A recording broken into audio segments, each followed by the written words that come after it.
Ravi de vous retrouver au 19h45. Bonsoir, bienvenue et bonne rentrée.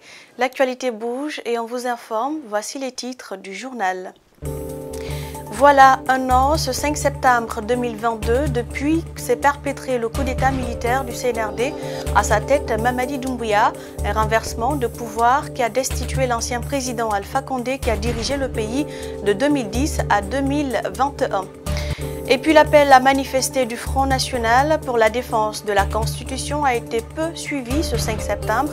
En tout cas, dans la matinée sur la route Le Prince, la circulation était fluide jusque dans l'après-midi. Néanmoins, des affrontements ont été signalés par endroits en début de soirée.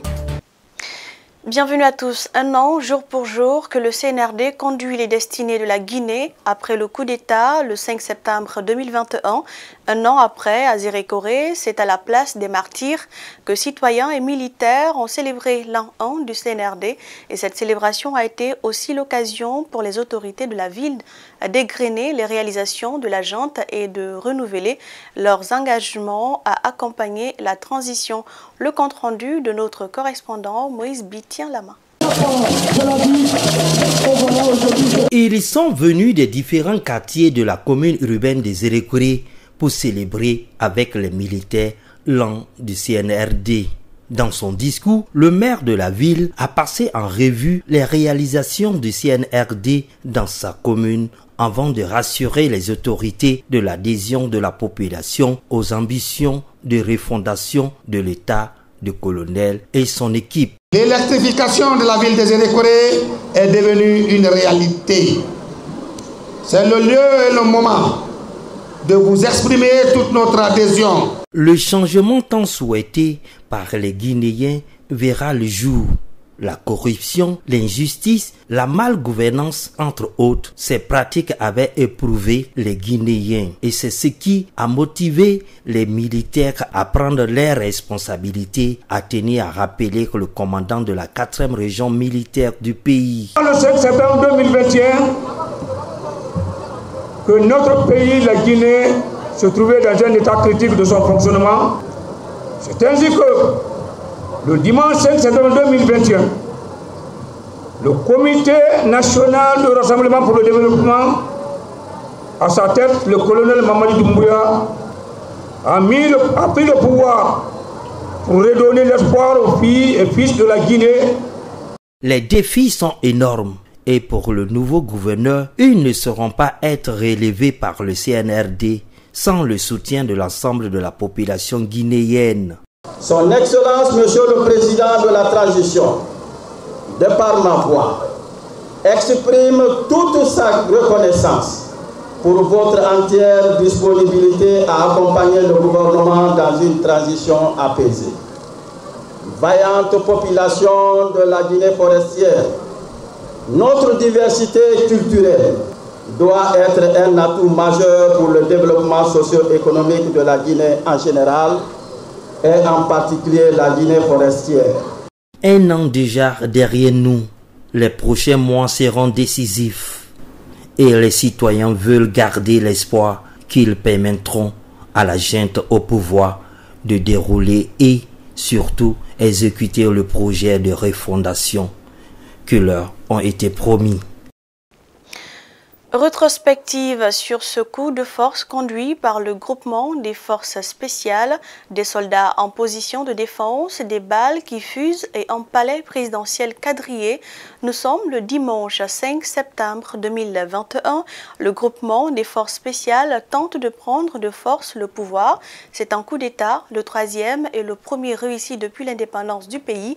Mamadou Saluba nous en dit plus. C'était il y a un an, le 5 septembre 2021. Le groupement des forces spéciales décide de conquérir le pouvoir. Un coup d'État, un dimanche matin, en plein cœur de Conakry. Dans la banlieue, c'est l'étonnement, mais ici aux abords du palais présidentiel, c'est l'affrontement, un peu comme dans un film de guerre. Les éléments des forces spéciales décidés à renverser le pouvoir et la garde présidentielle mal armée déterminée à le sauver.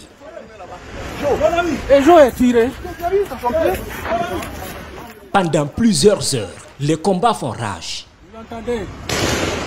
Vous entendez? Ici, le journaliste de la présidence qui se filme sous les balles. Je progresse et nos hommes fidèles, surtout les fidèles du président, sont là.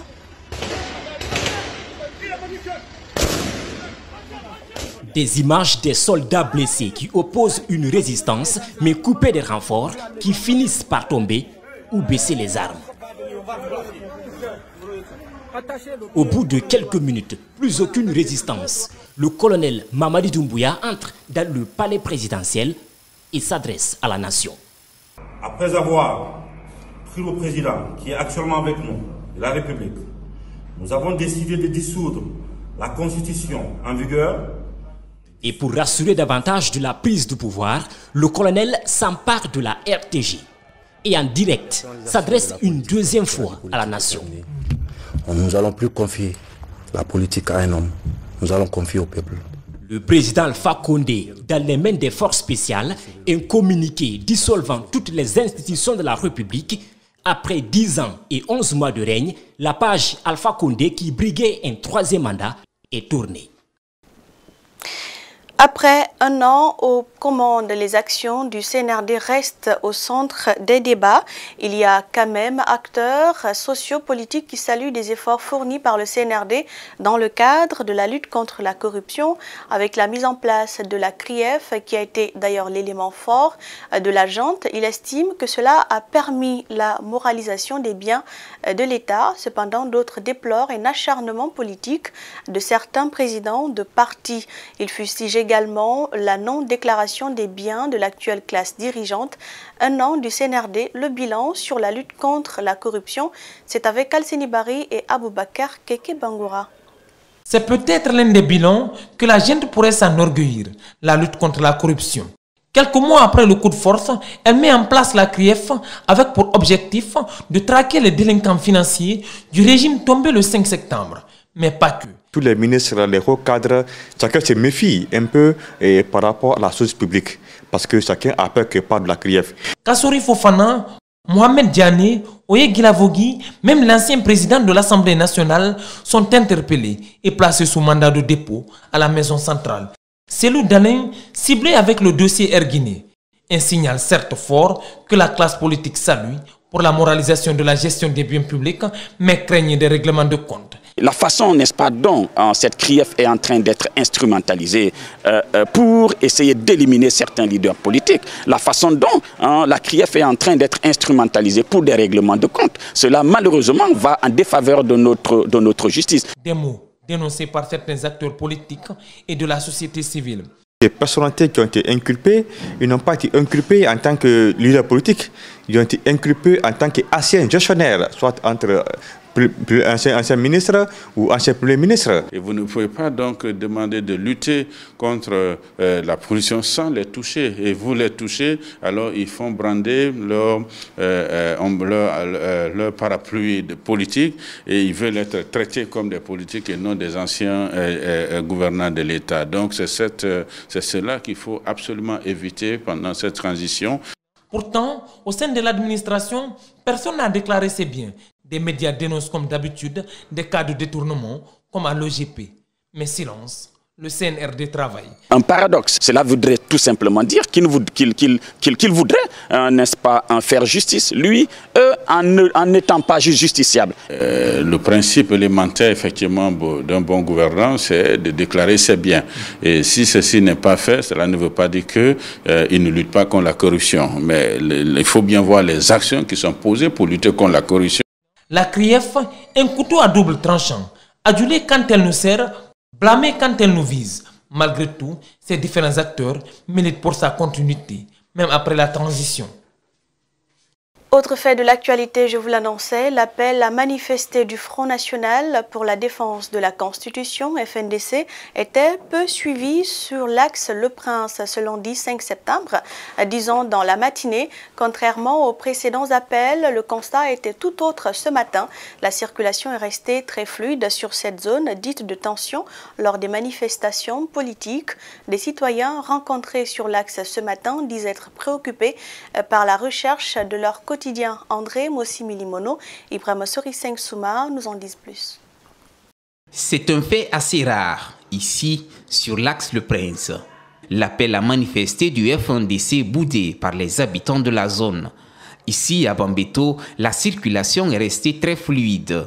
Boutiques et magasins fermés. On remarque ensuite une forte présence des forces de défense et de sécurité. Certains jeunes disent être fatigués de ces manifestations. Ils se focalisent sur d'autres objectifs. Je suis fatigué des manifestations. Ça ne m'arrange pas du tout. Mon seul souci, c'est comment trouver mon quotidien. De là, nous remontons vers Koza. Là également, les citoyens vaquent à leurs affaires. Aucun signe de manifestation. De Koza à Anko 5, seuls quelques véhicules sont visibles dans la circulation. À Wanindara, plusieurs pick-up de la gendarmerie sont stationnés. Pas de trouble non plus. Ce citoyen apprécie bien cette forme de manifestation. Si c'était comme ça, tout le monde reste à la maison sans faire le bruit, comme ça c'est bon. Lancer les cailloux, casser les biens des gens, ça c'est pas bon. Mouminiba en appelle à un esprit d'unité et aux acteurs politiques de se tourner vers les réels problèmes des citoyens. Si la population est unie, quiconque vient au pouvoir, ils vont nous respecter, nous les civils. Mais tant que nous, les populations, on n'a pas unis, on ne pourra rien avoir dedans. Vraiment, on demande, les gouvernements, ils vont nous aider, normal. Des accrochages ont par ailleurs été signalés entre manifestants et forces de l'ordre dans certaines zones, notamment Bambeto et Bomboli, mais qui ont été vite maîtrisés. Et puis en bref, le calme de cette journée a été très courte durée. Des affrontements ont été signalés en soirée entre manifestants et forces de l'ordre, notamment dans les quartiers Koza et Amdalaï. Aux dernières nouvelles, des agents du bataillon autonome des troupes aéroportées Bata, une unité d'élite de l'armée, étaient sur le terrain pour prêter main forte à la police. Des arrestations ont également été signalées, nous apprendons. Nous reviendrons bien évidemment sur cette actualité. Et puis l'autre information, c'est parti plutôt pour la saison 16 du groupe Adafo Média. Une rentrée sous fond de sérénité et de confiance. En tout cas, les travailleurs sont déterminés à donner le meilleur d'eux-mêmes pour le bonheur des téléspectateurs et auditeurs du groupe. La grande rentrée d'espace, c'est dans ce reportage signé Marianne Fodé Camara et Alcénie Camara. 4 heures du matin, le PDG du groupe fait son entrée. Les techniciens sont déjà sur pied. 4h45, c'est parti pour la première émission radio Mini Libre avec Alassane Sako. La justice, sans nous rendre à la justice, on veut la vérité sans dévoiler le mensonge, on veut la lumière sans rompre avec l'obscurité. Pendant ce temps, à la télé, c'est l'équipe du Morning qui s'installe pour donner de la bonne humeur aux téléspectateurs. La saison 15 était certes mitigée avec la situation politique qu'a connue le pays, mais aussi le mouvement de boycott contre le groupe de médias. Mais le groupe a malgré tout su tirer son épingle du jeu. Après donc 2 mois de vacances, le PDG entame cette nouvelle saison avec beaucoup d'énergie. Pour la première fois, c'est la 16e saison, mais je ne vous dis pas... comment j'ai entamé ce matin cette saison avec l'adrénaline, je ne vais pas dire une pression parce que quand on fait de la radio, c'est toujours comme ça. Et pour moi, ça n'a pas de prix et ça, c'est non négociable. C'est avec confiance que le directeur général et directeur de l'information d'Espace TV entame aussi cette nouvelle saison qui va en mettre plein les yeux à travers notamment les éditions d'information. Par rapport au journal, nous allons travailler sur la forme. Parce que le contenu déjà ne pose pas de problème. Nous avons de bons retours, même si nous nous avons décidé aussi d'apporter des touches particulières pour davantage parler du terroir, notamment de l'arrière-pays. Mais du côté de la forme, nous allons travailler sur des questions de présentation et je pense que les téléspectateurs seront séduits. C'est une rentrée de tous les défis, aussi pour les chroniqueurs des grandes gueules, l'émission phare du groupe. Au rendez-vous de cette nouvelle saison, plus d'enquêtes et de révélations. Cette année, il y aura beaucoup plus d'enquêtes, de profondeur dans l'émission. Et comme je l'ai dit, c'est toujours un plaisir de revenir ici. Des innovations, oui, avec l'introduction de la médiatrice, Aïssa Toussané, qui va s'occuper désormais de toutes les réactions sur la toile, mais aussi d'opérer un fact-checking sur les principales informations qui sortent directement du débat avec les chroniqueurs et les invités. Au niveau des programmes, il y a du nouveau avec les infos à l'international, le comeback de la matinale de Bambo Girassi et plein d'autres surprises. Ils étaient eux aussi en vacances avec nous d'une manière ou d'une autre. C'est vrai, de leur programme et animateurs préférés, les auditeurs et téléspectateurs sont heureux pour cette reprise. Ils souhaitent pour cette nouvelle saison une amélioration des contenus de nos antennes. Sur nos antennes, j'allais dire, Rosaline Gotomonemu et Tierno Sadouba nous rapportent leurs préoccupations. La reprise des programmes du groupe Adafo Média réjouit à plus d'un titre les auditeurs et téléspectateurs. C'est une véritable histoire d'amour qui s'est construite au fil des années avec les émissions et les journalistes et animateurs qui ont gagné leur cœur. Je suis le programme d'espace depuis plus de 15 ans maintenant. En 2007, on était les tout premiers. Globalement, ça va, j'aime tout ce qui se passe. Je sais que parfois la perfection n'est pas de nature humaine. Avec l'émission aussi sérieusement décalée de Steve et Aïssa Toussané, je regarde aussi et puis c'est intéressant. C'est amusant quand même. Et on sait qu'avec Espace, vous pouvez aller aussi loin. La créativité de Lamine Girassi en est beaucoup. Cette année, les attentes sont nombreuses. Ils souhaitent que le groupe améliore certains de ses programmes. L'émission que j'adore de plus chez Espace, c'est les grands débatteurs. J'aimerais quand même que chaque année, que vous reveniez là-dessus. Parce que grâce aux grands débatteurs que j'ai suivis en 2015, j'ai su admirer mademoiselle Safia Toubalde, l'ancienne Miss Guinée. Du coup, elle m'a beaucoup inspirée et j'ai dû participer à beaucoup de débats à mon lycée et à l'université.